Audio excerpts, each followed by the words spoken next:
एक खूबसूरत गांव में जहां हर तरफ सब्जा और फूलों की महक थी, एक नन्ही बच्ची मरियम रहती थी।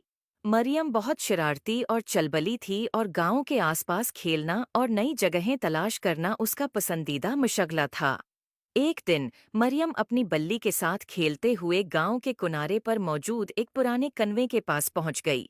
कनवा देखने में बहुत गहरा और खौफनाक लग रहा था, लेकिन मरियम को तजस्सुस हुआ कि कन्वे के अंदर क्या हो सकता है। जब मरियम कन्वे के किनारे पर झुककर नीचे देखने की कोशिश कर रही थी, तो उसका पांव फिसल गया और वो कन्वे के अंदर गिर गई। कनवा बहुत गहरा था और मरियम के चीखने की आवाज गूंजती, लेकिन वो कन्वे के अंदर फंस गई। कन्वे के अंदर बहुत अंधेरा था और मरियम को बहुत डर लग रहा था। वो रो रही थी और मदद के लिए पुकार रही थी। अचानक एक नर्म और चमकदार रोशनी कन्वे के अंदर फैल गई और मरियम ने देखा कि एक खूबसूरत परी उसके सामने नमूदार हो गई है। परी की चमकती हुई पर और नर्म रोशनी ने कन्वे को रोशन कर दिया। परी ने मरियम को तसल्ली देते हुए कहा, डरो मत, मैं तुम्हारी मदद के लिए आई हूँ। मरियम ने खौफजदा होकर कहा, आप कौन हैं? परी ने मुस्कुराते हुए जवाब दिया, मैं एक जादुई परी हूँ और मुझे मालूम हुआ कि तुम्हें मदद की जरूरत है। परी ने अपने जादुई छुरी से रोशनी का एक दायरा बनाया और मरियम के अर्द गिर्द फैला दिया।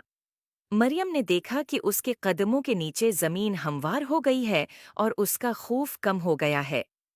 परी ने कहा, तुम्हारी हिफाजत मेरी जिम्मेदारी है। आओ, मैं तुम्हें यहाँ से बाहर ले चलूं। परी ने अपनी छुरी से एक रास्ता बनाया जो कन्वे के ऊपर तक जाता था। मरियम ने खौफजदा होकर पूछा, क्या मैं इस रास्ते से ऊपर चढ़ सकती हूँ?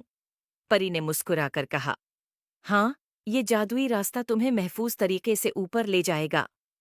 मरियम ने हिम्मत जमा की और जादुई रास्ते पर कदम रखा।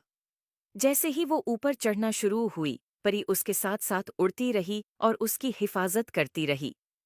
मरियम ने देखा कि कन्वे की दीवारों पर खूबसूरत मनाजर बने हुए हैं और वो देखकर खुश हो गई।